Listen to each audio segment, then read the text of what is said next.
India's UPI has crossed a major milestone. Now crossed the landmark of 10 billion transactions. And more countries have expressed their interest in joining the UPI. The total transaction value came to about $186 billion. UAE में भी UPI शुरू होने It वाला looks है. very simple and easy. The UPI Rival technology. payment giants like Visa and Mastercard. That was possible because of the UPI Pakistan system. has expressed interest in joining the country's UPI payment system.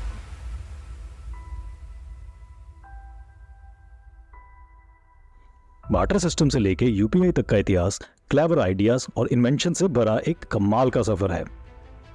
UPI की कहानी शुरू होती है साल 2016 से, India की उन तंग गलियों से जहां लोगों को लंबी लाइंस और कैश ट्रांजैक्शंस के प्रॉब्लम का कोई सिंपल और फास्ट सॉल्यूशन चाहिए था।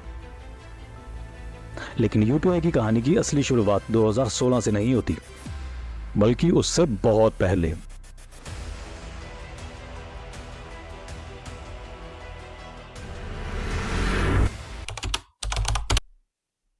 जब दुनिया में मनी का कंसेप्ट इन्वेंट नहीं हुआ था, तब भी लोगों की ज़रूरतें तो थी, और उन सब तरह की ज़रूरतों को पूरा करने के लिए वो उस वक्त ट्रेड यानी व्यापार भी करते थे।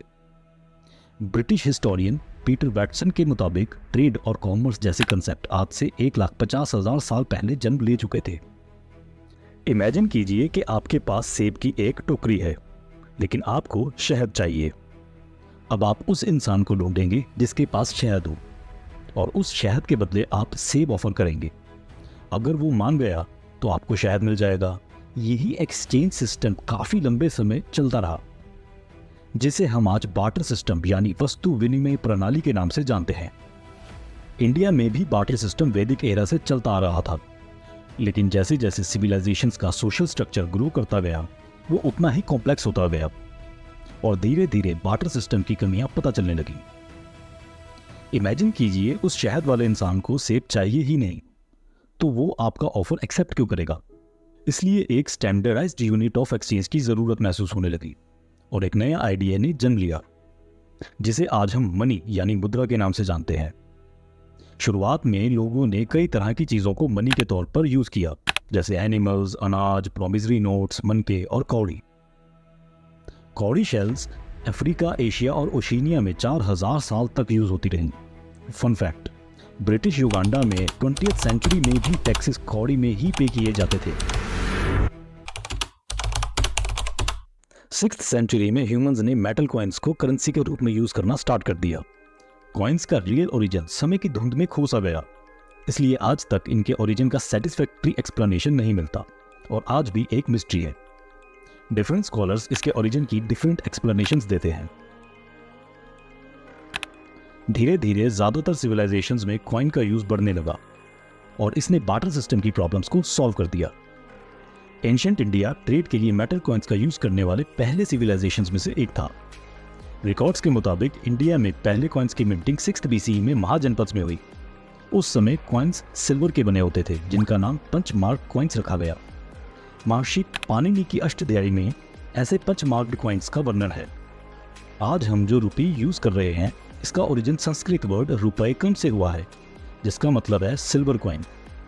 इसके बारे में कौटिल्य अर्थशास्त्र में भी लिखा गया है। 1540 में सुर डायनेस्टी के शेर शाह सूरी ने मुगल एम्परर हुमायूं को हराने के बाद रुपया नाम से सिल्वर कॉइन्स इशू किए। 1600s में जब ब्रिटिशर्स इंडिया आए, तब तक रुपया इंडिया में as a standard currency establish हो चुका था। ब्रिटिशर्स ने यहाँ पाउंड स्टर्लिंग को इंट्रोड्यूस करने के लिए काफ़ी कोशिशें की, लेकिन रुपये की पॉपुलैरिटी को कम्पीट नहीं कर पाए। 1717 में मुगल एम्परर फारुख से ब्रिटिशर्स ने कॉइन मिंटिंग के राइट्स ले लिए। तकरीबन 100 सालों में ब्रिटिशर्स इंडिया में एक डोमिनेंट पावर के रूप में उभरे, और 1835 में कॉइनेज एक्ट इनेक्ट कर दिया। नए कॉइन्स विलियम IV और आगे जाके क्वीन विक्टोरिया के पोर्ट्रेट के साथ इशू किए गए। 1857 के रिवॉल्ट के बाद इंडिया का कंट्रोल ईस्ट इंडिया कंपनी से ब्रिटिश क्राउन को ट्रांसफर कर दिया गया, और ब्रिटिश एम्पायर ने रुपी को इंडिया की ऑफिशियल करेंसी डिक्लेयर कर दिया। पेपर करेंसी चाइना की 4 ग्रेट इन्वेंशंस में से 2 इन्वेंशन का नतीजा थी। चाइना की हान डायनेस्टी के कोर्ट ऑफिशियल साई लुन ने 105 CE में पुराने टेक्सटाइल बेस से पेपर की इन्वेंशन कर दी। 7th सेंचुरी में चाइना की टांग डायनेस्टी के under first bank note use किया गया, मर्चेंट इसे प्रॉमिसरी नोट की तरह यूज करते थे। आगे जाके 11वीं सेंचुरी में सोंग डायनेस्टी के under true paper notes introduce किए गए। समय के साथ पेपर नोट्स का कंसेप्ट और भी रीजन्स में फैलने लगा, लेकिन अभी भी लोग पेपर नोट्स, जो कि थे तो कागज के टुकड़े ही, उनको पूरी तरह से ट्रस्ट और एक्सेप्ट नहीं कर पा रहे थे। इसलिए इस एक्सेप्टेंस को बढ़ाने के लिए बैंक ऑफ इंग्लैंड ने लोगों को प्रॉमिस किया कि अगर आप हमारे पास पेपर नोट्स लेकर आएंगे तो उसके बदले हम एक सर्टेन अमाउंट का गोल्ड आपको देंगे। इसका मतलब कि अब बैंक नोट्स गोल्ड बैक्ड हो चुके हैं। इसी कंसेप्ट को हम आज गोल्ड स्टैंडर्ड के नाम से जानते हैं। ध्यान दीजिए कि अब बैंक्स की इंपॉर्टेंस बढ़नी स्टार्ट हो चुकी है। इंडिया में ब्रिटिशर्स ने 1935 में रेगुलेटेड पेपर करेंसी को इशू करने के लिए और वर्ल्ड वॉर 1 की इकोनॉमिक ट्रबल्स के रिस्पॉन्स में reserve bank of India establish किया और 1938 में first Indian paper currency issue की गई।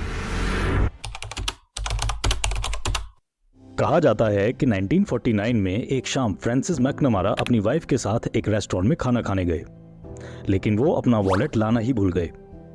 इससे उन्हें एक ऐसे कार्ड का आइडिया आया जिसे बिना कैश के पेमेंट करने के लिए यूज किया जा सके और मंथ एंड में बिल सेटल कर दिया जाए।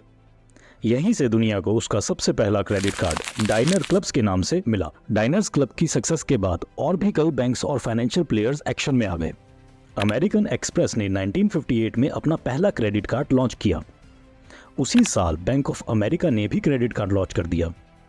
1966 में इन्होंने दूसरे बैंक्स को अपने कार्ड यूज करने का लाइसेंस देना स्टार्ट कर दिया।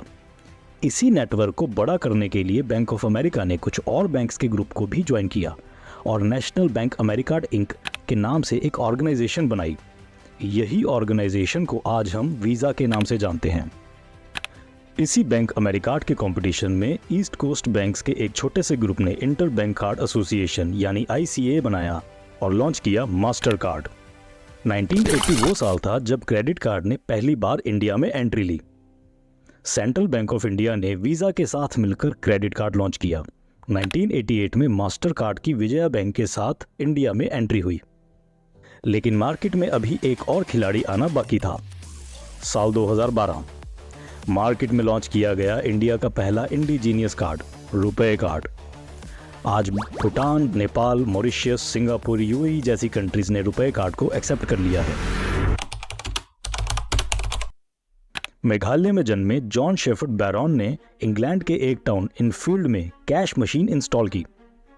ट्रांजैक्शन के लिए सिंगल यूज पेपर टोकन के ऊपर रेडियो एक्टिव कार्बन 14 की मार्किंग के साथ इशू किए जाते थे, जिससे मशीन इनको रीड कर पाए। आगे जाके इसमें 4 डिजिट पिन भी इंट्रोड्यूस किया गया। इंडिया में HSBC ने ATM टेक्नोलॉजी को 1987 में इंट्रोड्यूस किया। 10 साल के टेन्योर के अंदर अंदर इंडिया में 1500 ATMs का नेटवर्क एस्टैब्लिश हो चुका था, जिससे एक शेयर्ड नेटवर्क की ज़रूरत महसूस होने लगी। इसलिए इंडियन बैंक्स एसोसिएशन ने स्वाधन नाम के ATM नेटवर्क को एस्टैब्लिश किया। इसे मैनेज करने का काम ISC यानी इंडिया स्विच कंपनी को सौंपा गया।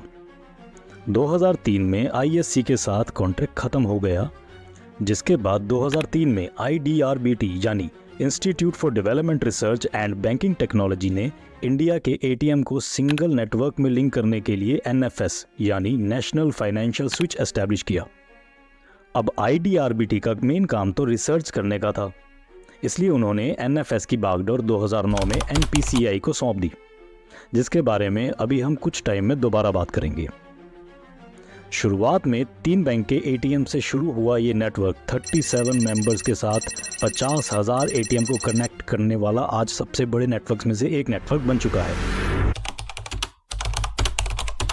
1960s में साइंटिस्ट ने कंप्यूटर को आपस में कनेक्ट करने के तरीके ढूंढने स्टार्ट कर दिए थे और 1969 में उन्होंने क्रिएट किया ARPANET यानी advanced research project agency network. यही ARPANET ने आगे जाके बॉब खान और विंटन सर्फ के बनाए TCP/IP पर स्विच कर लिया। इसी TCP/IP नाम की फाउंडेशनल टेक्नोलॉजी पर 1983 में बिल्ड हुआ इंटरनेट। अब इंटरनेट का यूज धीरे धीरे बढ़ने लगा। कहा जाता है कि 1994 में डैन कॉन नाम के एक एंटरप्रेन्योर ने सबसे पहले ऑनलाइन CD परचेज करके दुनिया की सबसे पहली ऑनलाइन ट्रांजैक्शन की। इंडिया में इंटरनेट को पब्लिकली इंट्रोड्यूस किया VSNL ने यानी विदेश संचार निगम लिमिटेड। अब जब इंटरनेट की एंट्री इंडिया में हो ही गई है तो इससे बेनिफिट लेना भी बनता है। इसमें पहल की ICICI ने 1996 में अपने कस्टमर्स के लिए इंटरनेट बैंकिंग इंट्रोड्यूस करके। इंटरनेट बैंकिंग एक ऐसा इलेक्ट्रॉनिक पेमेंट सिस्टम होता है जिसमें कस्टमर्स बैंक या फाइनेंशियल इंस्टीट्यूशन की वेबसाइट से फाइनेंशियल ट्रांजैक्शंस कंडक्ट कर सकते हैं। इसे ऑनलाइन, वर्चुअल और ई बैंकिंग के नाम से भी जाना जाता है। क्योंकि ऑनलाइन बैंकिंग का प्लेटफॉर्म अब इंडिया में सेट हो चुका था, इसलिए साल 2000 में बिल्डेक्स ने इंडिया का पहला पेमेंट गेटवे लॉन्च कर दिया। पेमेंट गेटवे कस्टमर्स को सेलर के बैंक अकाउंट से ऑनलाइन कनेक्ट कर देता है और कस्टमर से पेमेंट एक्सेप्ट करने में हेल्प करता है। आसान भाषा में ये एक ऑनलाइन डिजिटल कैशियर की तरह काम करते हैं जो वेरिफिकेशन के बाद कैश कलेक्ट करने में बैंक की हेल्प करते हैं। रेजर पे और इंस्टामोजो पेमेंट गेटवेज के ही एग्जांपल्स हैं। अब RBI के सामने एक बड़ा चैलेंज कैश ट्रांजैक्शंस को कम करना भी था, जिसका बेस्ट सॉल्यूशन इलेक्ट्रॉनिक मोड था। RBI ने कॉर्पोरेट्स की बल्क और रिपीटेटिव ट्रांजैक्शंस जैसे कि सैलरी, इंटरेस्ट और डिविडेंड के लिए 1990s में ECS क्रेडिट यानी इलेक्ट्रॉनिक क्रेडिट सर्विसेज लॉन्च की।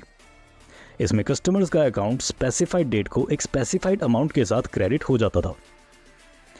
2008 में इसे नेशनल लेवल पर नेशनल इलेक्ट्रॉनिक क्लियरिंग सर्विस यानी NECS के नाम से लॉन्च किया गया। इन सब इलेक्ट्रॉनिक ट्रांसफर्स ने इंडियन पेमेंट ट्रांसफर सिस्टम में एक रेवोल्यूशन ला दिया, लेकिन ये सब फीचर्स कॉर्पोरेट्स के लिए अवेलेबल थे। कॉर्पोरेट्स के साथ जनरल पब्लिक के लिए साल 2004 में इंट्रोड्यूस किया गया RTGS यानी real time gross settlement system. Real time का मतलब अब ट्रांजैक्शंस का कोई वेटिंग पीरियड नहीं होगा। ग्रॉस सेटलमेंट का मतलब सेटलमेंट्स 1-to-1 बेसिस पर होंगी, लेकिन इसमें एक कंडीशन थी, ट्रांजैक्शन अमाउंट मिनिमम 2 लाख रुपए की होनी चाहिए।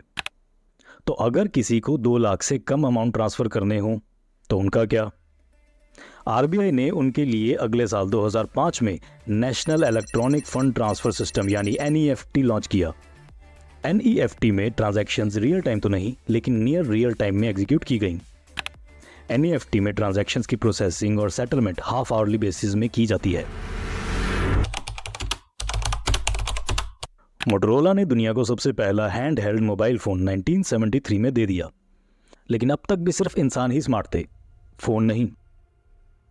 IBM ने मित्सुबिशी के साथ मिलकर दुनिया का पहला स्मार्टफोन 1994 में लॉन्च किया। अब वर्ल्ड के पास इंटरनेट भी है और मोबाइल फ़ोन भी। कोका कोला ने इस अपॉर्चुनिटी का फ़ायदा उठाने का प्लान किया। कोका कोला ने अपनी वेंडिंग मशीन्स के साथ डिजिटल पेमेंट सिस्टम अटैच कर दिया, जिसमें कस्टमर सॉफ्ट ड्रिंक की पेमेंट टेक्स्ट मैसेजेस से कर सकते थे। 1999 में कॉन्फिनिटी नाम की एक कंपनी ने email based payment system introduce किया। इसी कंपनी को आज हम पेपॉल के नाम से जानते हैं। इसके बाद चाइना का अलीपे और कीनिया का M-पैसा मार्केट में उतरा। इंडिया में ई-वॉलेट्स की शुरुआत 2004 में ऑक्सीजन और 2006 में टाइम्स ग्रुप के वॉलेट 365 से हुई। इन्हीं ने आगे जाके पेटीएम और मोबीक्विक जैसे स्टार्टअप्स को राह दिखाई। ई-वॉलेट इंडस्ट्री बढ़िया चल रही थी, लेकिन इस बीच एक बहुत बड़ी और इम्पॉर्टेंट ऑर्गेनाइजेशन का एस्टेब्लिशमेंट हो चुका था। RBI और IBA यानी इंडियन बैंक्स एसोसिएशन ने मिलकर payment and settlement system act 2007 और कंपनीज एक्ट 2013 के अंडर 2008 में NPCI यानी national payment corporation of India की फॉर्मेशन की। NEFT और RTGS सिर्फ बैंकिंग आवर्स में काम करते थे और ई-वॉलेट्स में जो पैसे पड़े होते थे उन पर डिपॉजिटर को बैंक से कोई इंटरेस्ट नहीं मिलता था। इन सब के सॉल्यूशन में NPCI ने 2010 में IMPS यानी इमीडिएट पेमेंट सर्विस के नाम से एक नया फीचर लॉन्च किया। अब यूज़र बिना किसी ई-वॉलेट में पैसा डिपॉजिट किए डायरेक्ट अपने बैंक अकाउंट से किसी और के बैंक अकाउंट में अमाउंट ट्रांसफ़र कर सकता था, और वो भी 24/7 किसी भी वक्त। 2014 में इंडिया में एक बहुत बड़ा बदलाव आया। पिछली 2 टर्म से जीतती आ रही UPA को हराकर NDA ने सरकार बनाई और 28 अगस्त 2014 में PM जन धन योजना लॉन्च कर दी। ये स्कीम इंडिया में फाइनेंशियल इंक्लूजन्स की तरफ एक बहुत ही अहम कदम था।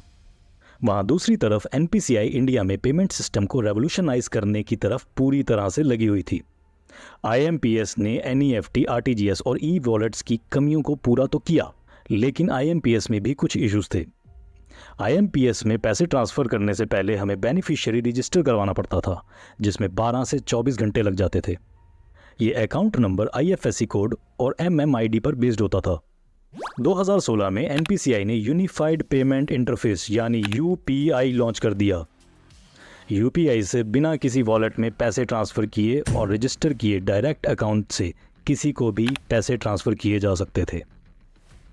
इसमें अमाउंट ट्रांसफ़र करने के कई ऑप्शंस इंट्रोड्यूस किए गए, जैसे कि UPI ID, mobile number, QR code, जिससे अकाउंट नंबर्स, IFSC कोड और बिना बेनिफिशियरी रजिस्टर करवाए कहीं भी कभी भी किसी भी अमाउंट को ट्रांसफ़र किया जा सकता था।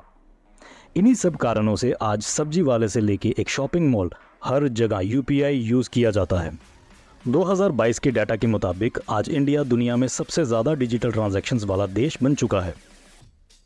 UPI की सक्सेस ये दर्शाती है कि मॉडर्न और एडवांस होने के लिए इंडिया को वेस्टर्न, चाइनीज़ या यूरोपियन होने की ज़रूरत नहीं है। लेकिन कहानी अभी ख़त्म नहीं हुई।